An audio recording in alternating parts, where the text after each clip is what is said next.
ini press conference yang terkait dengan pengajuan RRT kepada PPID Polda Metro Jaya terhadap permintaan salinan. Tentu yang bukan yang asli, salinan 709 dokumen yang mereka katakan dan mereka beritakan pada waktu gelar perkara khusus.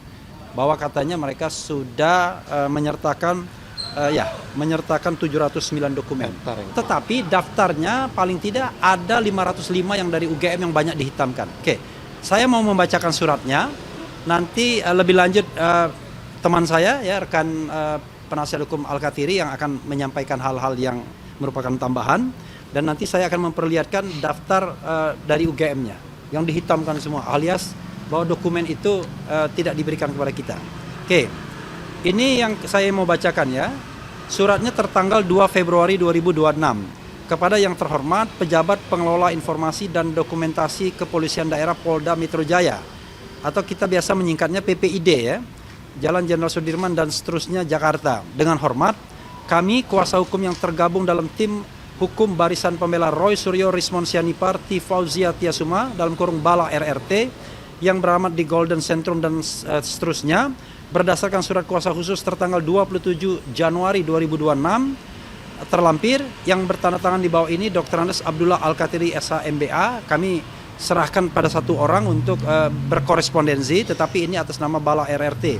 Dalam hal ini bertindak untuk dan atas nama Roy Suryo Rismon Sianipar T. Fauzia Tiasuma dalam kurung RRT. Berdasarkan keterangan yang disampaikan pada gelar perkara khusus tanggal 15 Desember 2025, kami meminta salinan ijazah saudara Joko Widodo berikut daftar 709 ya, yang mereka sebut dokumen garis miring surat yang disampaikan pada acara tersebut. Berikut daftar 505 item barang bukti sebagaimana disebutkan dalam surat tanda terima Polda Metro Jaya dari Unitas Gajah Mada yang tanggal 21 Juli 2025 yang juga disampaikan pada kami dari PPUD Unitas Gajah Mada terlampir. Jadi kami meminta data dari PPID dari Unitas Gajah Mada, dan mereka kemudian memberikan bahwa mereka sudah menyerahkan 505 dokumen kepada Polda Metro Jaya, dan itu salah satu bagian dari 709 itu. Bahwa permohonan ini kami buat guna kepentingan perlindungan hak-hak hukum klien kami yang telah ditersangkakan sehubungan perkara ijazah saudara Joko Widodo. Berdasarkan hal tersebut di atas, maka kami mohon dengan hormat PPID Polda Metro Jaya dapat memberikan dokumen-dokumen yang kami minta tersebut. Demikian surat ini kami sampaikan atas perhatian dan kerjasama yang baik.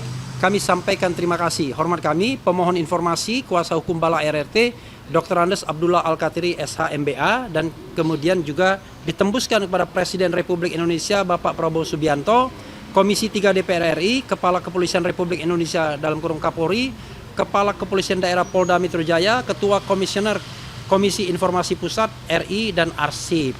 Jadi nanti akan ada kaitannya dengan Komisi Informasi Pusat kalau seandainya PPID Polda Metro Jaya tidak tunduk. Jadi dasar dari permohonan ini adalah Undang-Undang Kebebasan Informasi Publik. Jadi ada hak publik untuk meminta informasi publik yang tidak dikecualikan ya.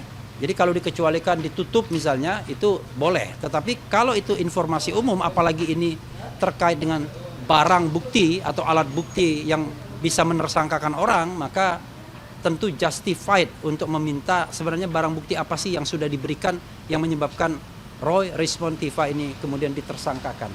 Itu pengantar dari saya, dan saya ingin memberikan kesempatan kepada saudara Abdullah Al-Kathiri untuk menyampaikan hal-hal lain yang belum saya sampaikan. Silakan. Ya. Terima kasih.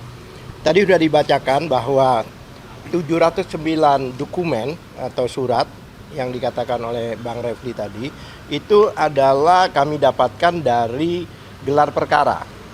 Gelar perkara pada saat itu khusus ya, disampaikan bahwa ada barang bukti 709. Ya kan? Dan juga kita juga sudah mendapatkan langsung dari PPID UGM, yaitu berita acara penerimaan dokumen yang mana 505 ini bisa dikatakan semua dihitamkan. Padahal ada konsekuensi ya, kalau dihitamkan itu harus melalui uji konsekuensi. Jadi tidak sebegitu aja.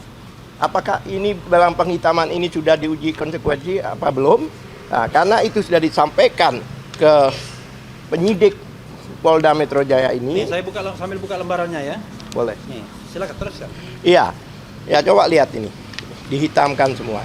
Nah, karena dihitamkan, kami tidak tahu, apalagi status kami sebagai tersangka, yang mana kan tersangka ini berhak mengetahui, ya kan, bukti-bukti apa yang dipunyai. Dan kami tidak yakin bahwa 709 dan sampai 505 itu adalah benar-benar bukti dari perbuatan pidana. Yang dimaksud barang bukti itu adalah barang bukti yang berhubungan langsung dengan perbuatan pidana. Bukan cuma barang-barangnya orang dikumpulin dan sebagainya. Oleh sebab itu, karena kami penasaran, kami juga ajukan ke PPID, yaitu daftar, kami minta daftar loh. Daftar 709 yang dari gelar perkara dan 505 itu yang langsung dari UGM yang ditembuskan pada kami. Tuh, hitam semua ya. Hah? Ya itu, terus. Ya, semuanya dihitamkan. 505. Ya, ini. 505. Ya. Nah, saya juga bingung apakah mereka itu disita. Apakah mereka mau barang-barangnya disita? Contohnya ijazah pembanding dan sebagainya. Kami tidak yakin. Apakah paham yang seharusnya disita itu adalah bukti yang langsung berhubungan dengan perbuatan itu. Salah satu contoh ya, kalau ada satu peristiwa keracunan, ada satu cingkir yang dibuat meracun orang sehingga terjadilah kematian seseorang, maka yang disita ini cingkir ini. Karena ini langsung berhubungan dengan perbuatan pidana itu. Bukan cingkir-cingkir orang yang ada di meja-meja itu yang disita. Jadi ini bukannya artinya hanya mengkoleksi barang bukti, tapi tidak paham bahwa barang bukti itu harus berhubungan langsung dengan tindak pidana yang dilakukan. Oleh sebab itu, kami yakin sesuai Undang-Undang KIP, maka kami ajukan ke PPID Polda Metro Jaya sini. Yang mana dalam 10 hari mereka harus menjawab. Jika tidak menjawab, biasanya ada toleransi 7 hari. Dan jika tidak dijawab, maka kita akan ajukan ke atasan BPID. Dan itu dalam waktu 30 hari.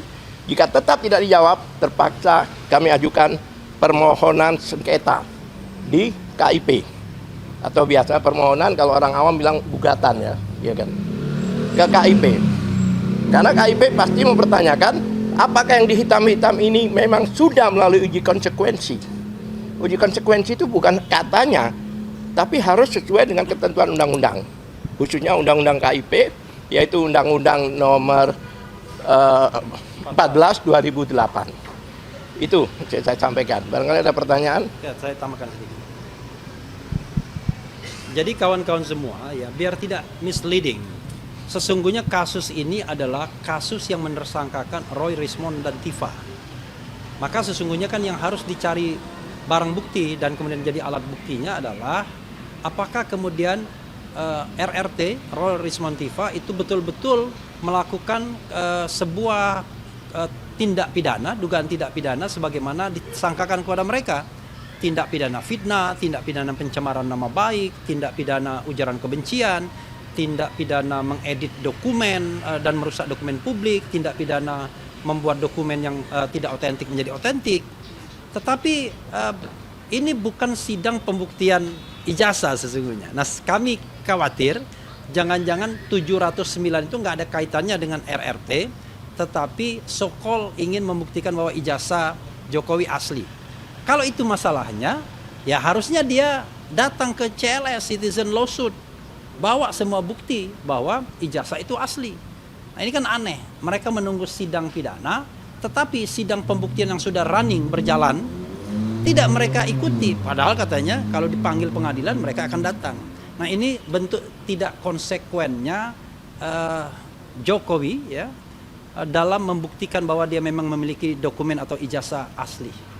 Karena itu ya kami tetap meragukan bahwa dokumen asli yang katanya diperlihatkan ya pada tanggal 15 Desember 2025 itu ya dokumen yang menurut kami tetap dokumen palsu yang keyakinannya sampai 99,9%. Itu yang ingin kami tambahkan. Silakan yang lain kalau mau.